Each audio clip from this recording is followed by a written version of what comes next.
আল্লাহ পাকের নবী বলেছেন, আল মুসলিমু মান সালিমাল মুসলিমুনা মিন লিসানিহি ওয়া ইয়াদিহি।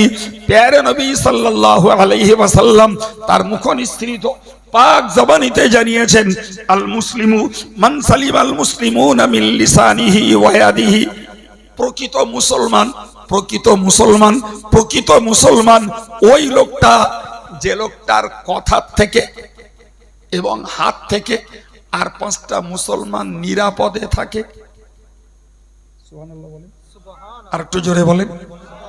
আবার বলছি, হাদিসের বাক্যটাকে রাসূল বলেছেন, ওই লোকটা পারফেক্ট মুসলমান, ওই লোকটা প্রকৃত মুসলমান যার কথা থেকে এবং হাত থেকে আর 5টা মুসলমান কি থাকে, নিরাপদ থাকে। তার মানে ওই লোকটা অবান্তর কথা বলে না, গাল দেয় না, মিথ্যা কথা বলে না, কোন মানুষকে অন্যায় ভাবে বিশুদ্ধার করে না। আর ওই লোকটা হাত দ্বারা কিছু লিখে অথবা হাত দিয়ে কাউকে মেরে কোন মুসলমানকে বিপর্যস্ত করে না। প্রিয় ভাই, জবান দিয়ে যেটা বলা যায়, হাত দিয়ে ওটা লেখা যায়। জবান দিয়ে গাল দেওয়া যায়, নাউজুবিল্লাহ। আবার উল্টো দিকে গাল না দিয়ে হাতের গোড়ায় পালি, হয়তো দুঘা মারা যায়। কিন্তু প্রত্যেকটার উপযুক্ত কারণ থাকতে হবে। তো তুমিও গাল দিলে, আমিও গাল দিলাম, তাহলে দেশের বাংলায় বলতে হয় সদে বোধে, তুমিও দেশো আমিও দিছি। হ্যাঁ, এখন যদি তুমি গাল দেছো, আমি গাল দিছি, তুমি ফিরিয়ে দেছো, আমার আর সহ্য হয়নি, আমি আবার মারলুম, তাহলে এক পর্যায়ে বেশি করলুম, ঠিক না? কিন্তু রাসূলের বক্তব্য হলো যে প্রকৃত পক্ষে ইসলামী শরীয়তের হুকুমের বাইরে তুমি কাউকে গাল তো দিতেই পারো না, আর ইসলামী হুকুমের বাইরে কাউকে তুমি মারতে পারো না। যে ইসলাম ভাই শান্তির ধর্ম বলে আমাদের কাছে বিবেচিত হয়ে আছে, তো সেই ইসলাম হুকুম করেছে 10 বছরের বাচ্চাটা যদি নামাজ না পড়ে তাকে মারো, তাহলে বুঝতে হবে ও শরীয়তের বাউন্ডারি ছাড়িয়েছে, তাই ওকে মারতে রাসূলুল্লাহ নির্দেশ দিয়েছে।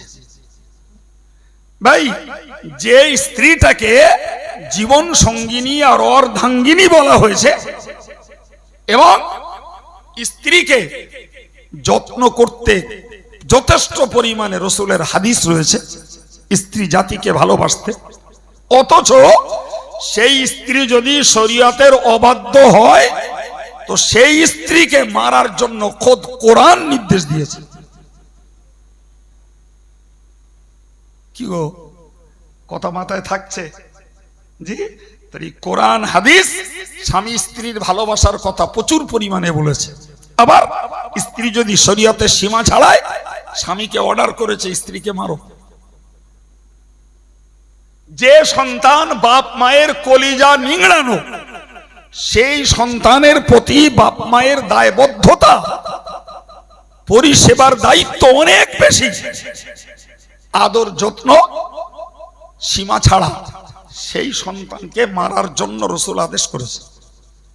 তাহলে বুঝতে হবে যে ইসলামী শরীয়তের যত্নেরও একটা বাউন্ডারি আছে, ভালোবাসার একটা সীমা রেখা আছে, আর মারারও একটা বলেন একদম শাস্তিরও সীমা রেখা আছে, ভালোবাসার যত্নেরও। জি, প্রিয় নবী বললেন, আল মুসলিমু মান সালিমাল মুসলিমুনা মিন লিসানিহি ওয়া ইয়াদিহি।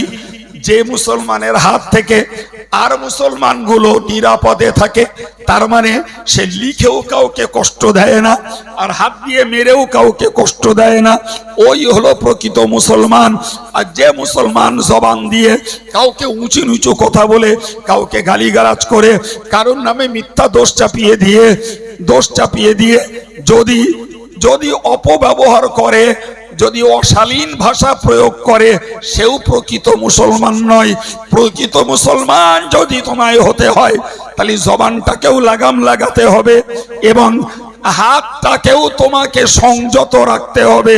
আমি জবান দ্বারা গালি দেবো না, অশালীন মিথ্যা প্রপাগান্ডা করব না, এবং আমার হাতের দ্বারা না কাউকে মারবো, না কাউকে কারণ নামে অন্যায় কিছু লিখবো। তবে তো রসুলের হাদিস অনুযায়ী তুমি আল্লাহর কাছে প্রকৃত মুসলমান হতে পারবে।